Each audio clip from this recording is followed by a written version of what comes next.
How many of you were in the 4th grade in California? Quite a few of you. How many of you in the 4th grade studied the missions? Same number. It's been in the curriculum for over 100 years. We get a lot of 4th graders here. And right at this point, I usually say, sit down, have a seat, but I won't have that with you. You can stay standing up if you want. We are standing on a room that is on the footprint of the first chapel that was built for the mission. By the footprint, I mean this area here. This is where the first chapel was built. Actually, this is the 3rd chapel, but it was on the footprint of the first chapel. Now, before I forget, I see some of you using flash photography, and that's okay. When we get to the room with all the pictures, which is coming up after this room, then no flash photography in there, as to protect the pictures. You may take pictures, just not flash in that one room. Otherwise, it's okay, we don't care. All right, so you're on the footprint of the first chapel. Now, this mission has got a couple of things that other missions don't have. Number one, it was the last mission that was built of the missions. This was started in 1823.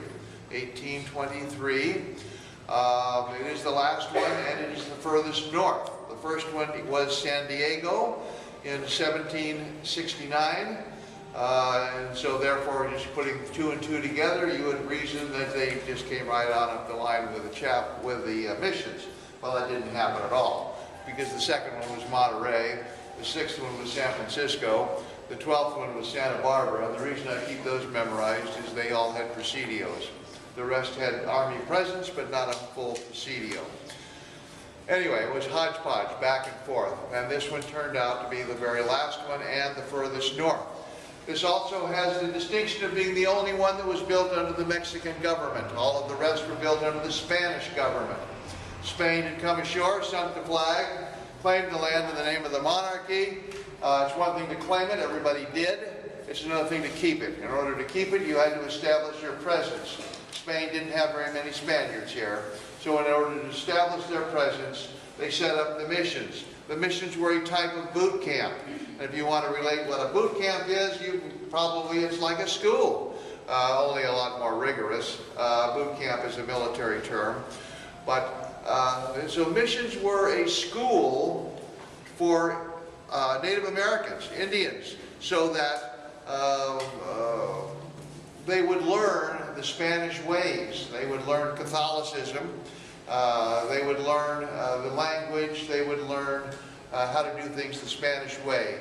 Each mission, theoretically, was supposed to last 10 years. At the end of 10 years, it was supposed to be secularized, which meant the government would get out of the church business, and land would be given to the Native Americans, and they would become the new Spanish citizens, thus the Spain holding all the land.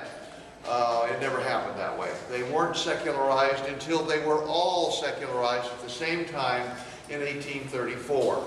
Since this one started in 1823, 1834 comes along, that's 11 years later. So this one lasted as a mission for 11 years. Others lasted longer because they were built before this particular mission. Now, giving you a bit of a story as to how this mission came about. It is the only one that was built under the Mexican government. Mexico won their independence in 1821, and then this mission came along in 1823. There was an ambitious priest in San Francisco, a fellow by the name of Altamira. He had come over, as other priests had, with the major goal to save souls. Save souls, in other words, baptize people. The true belief at that time was you could not get to heaven if you were not baptized, period. You had to be baptized to get to heaven. I don't know what happened to you if you weren't, but you had to be baptized to get to heaven.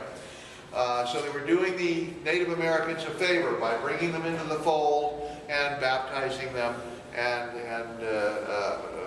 therefore allowing them to get to heaven. Of course, they worked for the missions, they built the missions, and right away someone's going to say, well, gee, were they slaves, were they prisoners, and so on and so forth. Actually not. It kind of depends on where you're coming from, how you think about that. If you're the French or the English at that time, you think it's terrible. If you're Spain, you think it's just fine. So it depends on where you're coming from. They truly felt, these priests felt, that they were doing the Native Americans a favor by bringing them into the modern age. The Indians were Stone Age Indians. That does not mean they were stupid. It just means they didn't have metal. They were Stone Age Indians. They were hunter-gatherers. They hunted, they gathered, they fished.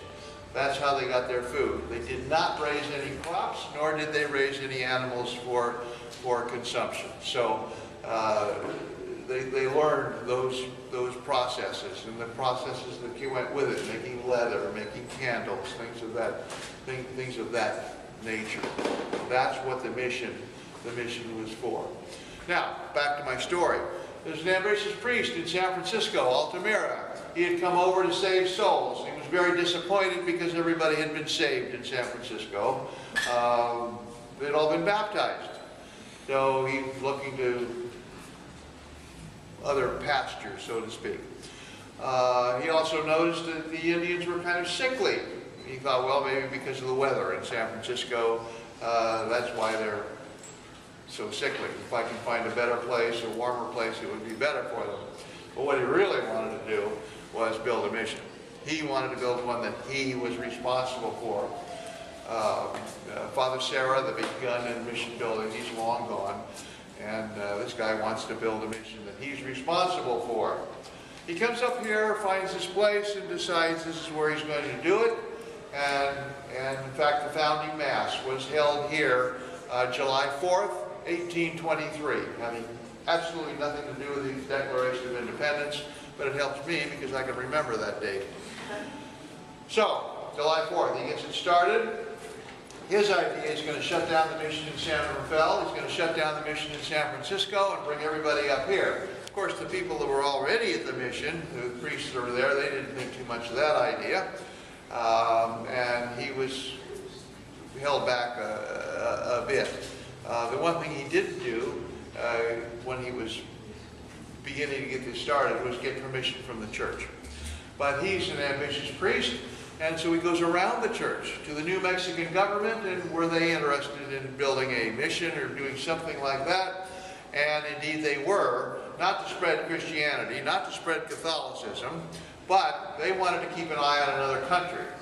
Another country was up here, and they wanted to make sure that they didn't encroach on their newly won land only a couple of years ago, in 1821. And that country would be? Russia. Russia was here, up at Fort Ross. They were hunting sea otters and growing vegetables and sending the things back to Alaska. So that's what they were doing. Their port was right off the coast here, Bodega. Their fort was up at Fort Ross, but their port was here. And so this was built. He was allowed to build this. The church got together with the Mexican government, and he was indeed allowed to build it. So he got it started. So an Indian's Day would start right here at daybreak, and they would hold a mass. There would be a mass, maybe a lesson or so. Remember, they're here for school. This is schooling, so it might be a Spanish lesson, some kind of a lesson. Someone else would be preparing the breakfast of atole. Atole is basically acorn mush. Then they would work for a couple of hours. The bells would ring. They'd come in for dinner. Dinner, again, is acorn mush. Now it's called pozole because now it has some vegetables and maybe a little bit of meat in it. Siesta, work for a couple of hours. Bells ring, come in, vespers, supper, acorn mush. Geez, that sounds terrible. We're having acorn mush 3 times a day. How awful, like bread and water. Actually, that was good Indian food. That's what they were used to. Remember, they're hunter-gatherers, and that's exactly what they were used to. So that was not a problem.